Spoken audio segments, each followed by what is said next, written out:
Umar ibn Khattab radiyallahu anhu reported that the Messenger of Allah, may Allah's peace and blessings be upon him, said, "Among the signs of the hour will be when this world will be dominated by Luka bin Luka. At that time, the happiest person will be the believer who is between two noble people benefactors." Ath-Thabarani in Al-Awsath. Foreign vocabulary. The word Luka bin Luka is often used as an insinuation referring to ignorance and foolishness. It is also used to refer to a person of unknown origin, with the note that the person's behavior is not praiseworthy. This word in Arabic was originally used to refer to a slave.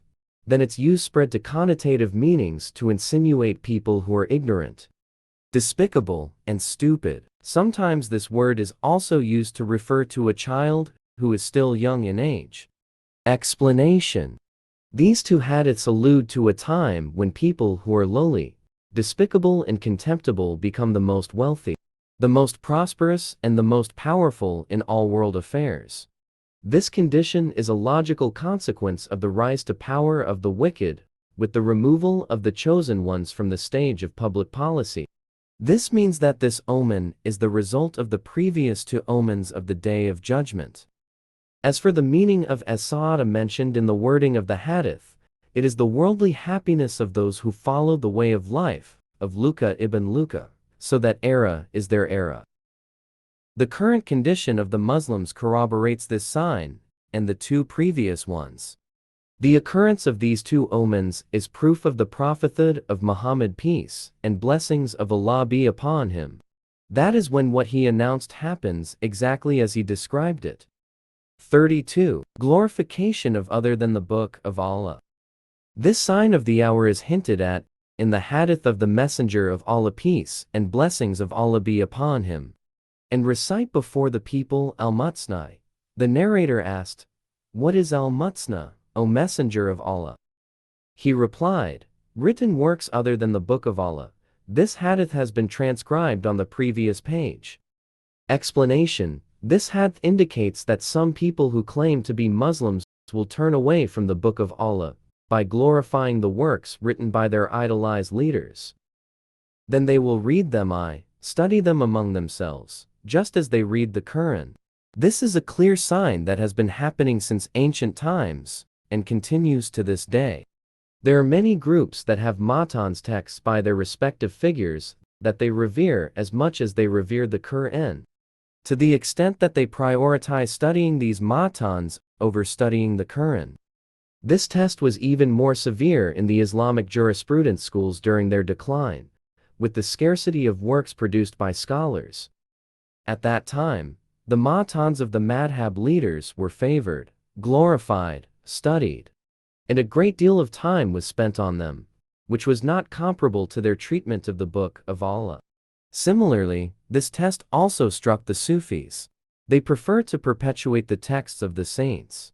They analyze the sayings of these saints and revere them over the Quran. Perhaps the most obvious example of this phenomenon is the Book of Al-Jifr, a book that some Sufi and Shia groups have modified in such a way as to affix various falsehoods attributed to Imam Jafar Shadiq radiyallahu anhu. Regarding this, an extreme Shia figure, Al-Kalani, in Al-Kafi, said, "Indeed, Al-Jifr, it contains the Thurat of Moses and the Gospel of Jesus, the knowledge of the prophets, and those who received leadership from the prophets, and the scholars of the children of Israel. It also recounts the major events that the children of Israel experienced, the knowledge of halal and haram, the knowledge of things that have already happened and things that will happen in the future." Abu Zara, Tariq Madzahib al-Zamiyah, p. 697. Of course, these words are meant to advertise how sacred the book is, and to exaggerate it over the Quran, so that many people will turn away from the Quran and give more importance to this book. 33. The return of shirk. Saban radiyallahu anhuma reported that the Messenger of Allah, may Allah's peace and blessings be upon him, said, "The hour will not come until some of the people of my ummah will join the polytheists to the extent that they will also worship their idols. At Tirmidhi, Al-Fitan, Hadith No. 2316, he stated that this hadith is Hasan Sahih. Explanation: this omen occurred for the first time during the reign of Caliph Abu Bakr, may Allah be pleased with him, when many tribes apostatized. However, this movement was quickly suppressed and eradicated during the War of Ridda. Gradually, this phenomenon reappeared in its disguised form through the observance of graves and various places of pilgrimage. It is known that the Messenger of Allah, peace and blessings of Allah be upon him, used to pray that his grave not be made into an idol to be worshipped. Although this prayer was heard and answered with the preservation of his grave from observation, the same was not true for his Ahlul Bayt. This phenomenon of polytheism was transferred to his family, namely by turning their graves into idols that were worshipped besides Allah. Even in some Shia groups, this phenomenon of grave observance is for them a major act of worship. It is as if there is a belief in their hearts that the sanctity of the graves of the Ahlul Bayt is comparable to the sanctity of the two haram lands Mecca Medina. The same phenomenon is also followed by some Sufi groups, who equally glorify the Ahlul Bayt of the Messenger of Allah, peace and blessings of Allah be upon him. Based on this explanation, the signs of the return of polytheism have been appearing among the Muslims for several centuries. In addition, there are various forms of shirk and idolatry in addition to the veneration of graves. This has been witnessed and is common knowledge. 34. Magnificence in mosque building.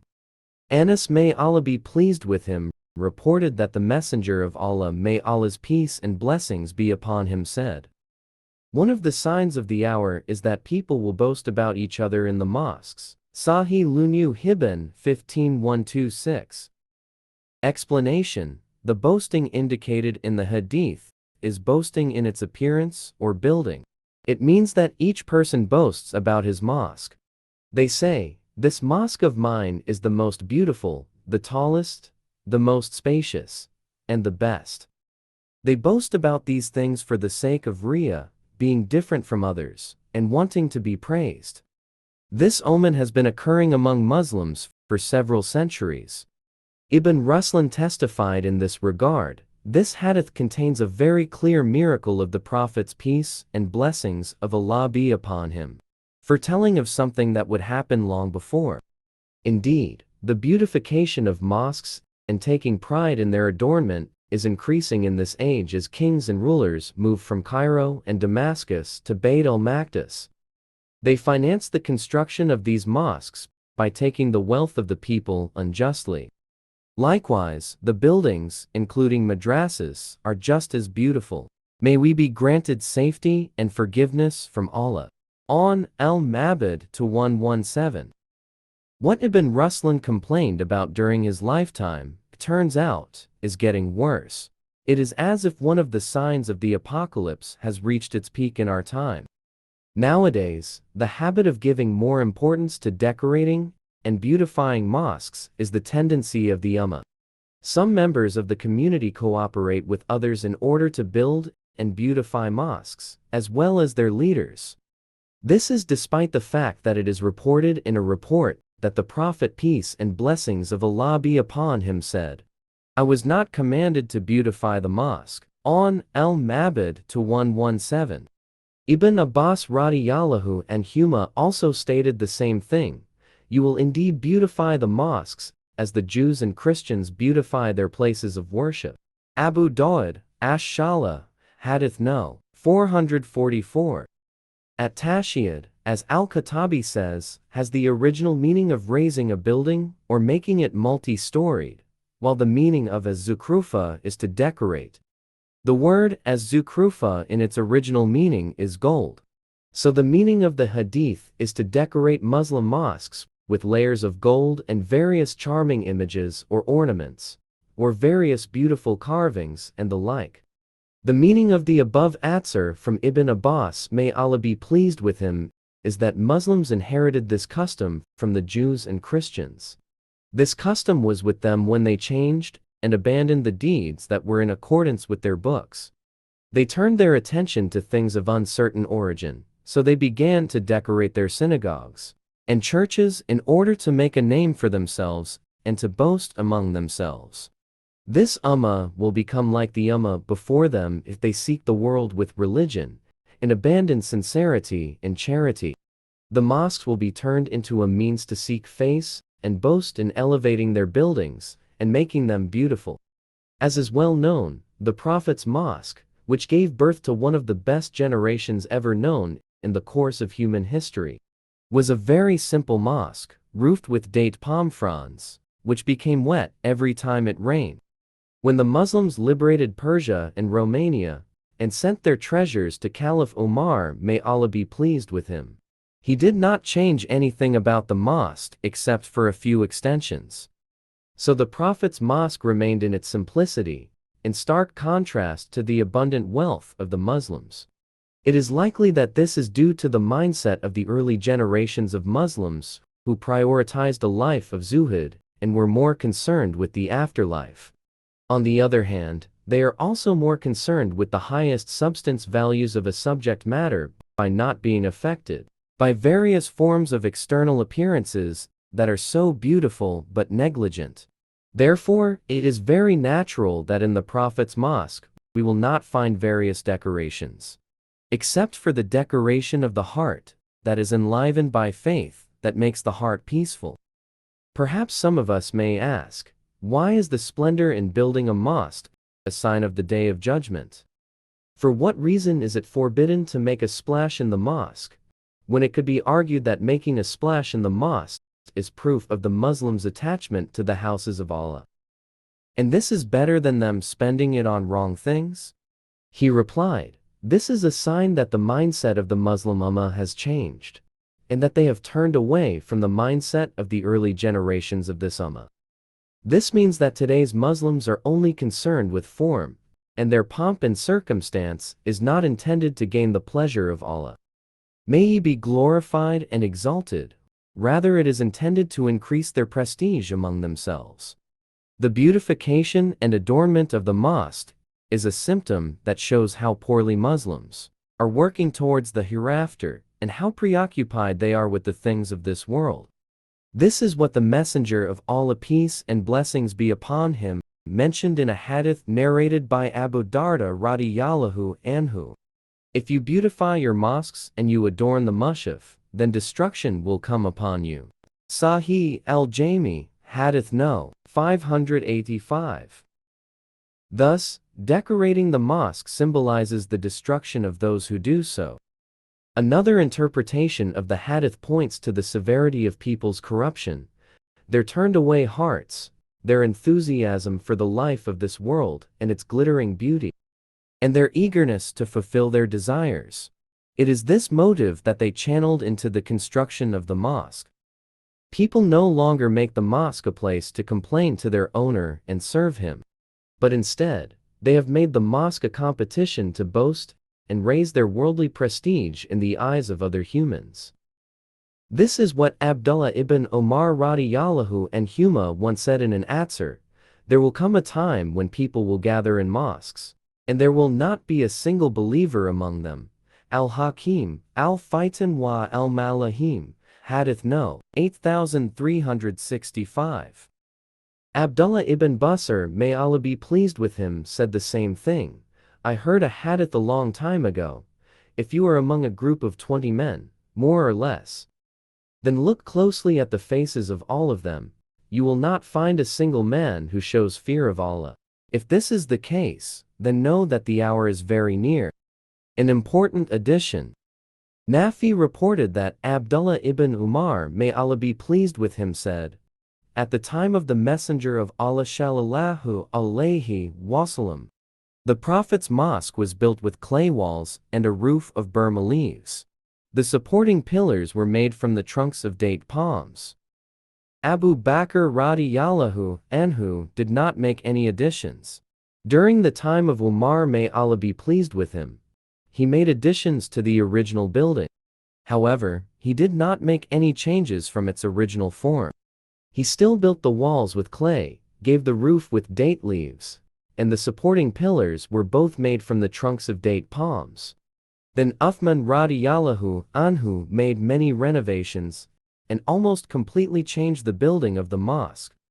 The walls and roof were built from broken stones, and the roof was made of wooden tiles, shingles, Javanese language. Al-Bukhari, Ash-Shala, Hadith No. 446.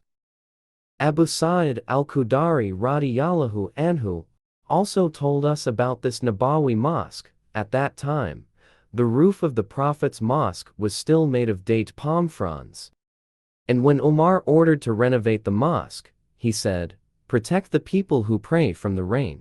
Be careful not to decorate the roofs with red or yellow colors, because it will disturb the people who are praying." Then Anas said, "These people will make a great show of their mosques, but rarely will any of them make them prosperous." And Ibn Abbas said, "You will indeed beautify the mosques, just as the Jews and Christians beautify their places of worship." Fath al-Bari 1642. Ibn Battal said, "This indicates that what is mustahab in building a mosque is simplicity and avoiding exaggeration in its beauty." This is proven by the fact that even though during the time of Umar, may Allah be pleased with him, there were many conquests and the Muslims' wealth was abundant, he did not change the mosque from its original state. And what Umar radiyallahu anhu did by replacing the roof of the mosque was indeed because at that time the date leaves were rotten. It was only later, during the time of Uthman, may Allah be pleased with him, when the wealth of the Muslims was increasing, that he improved the Prophet's mosque without using ornaments. However, what Uthman, may Allah be pleased with him, did was not free from criticism by some of his companions, as we will explain in a moment.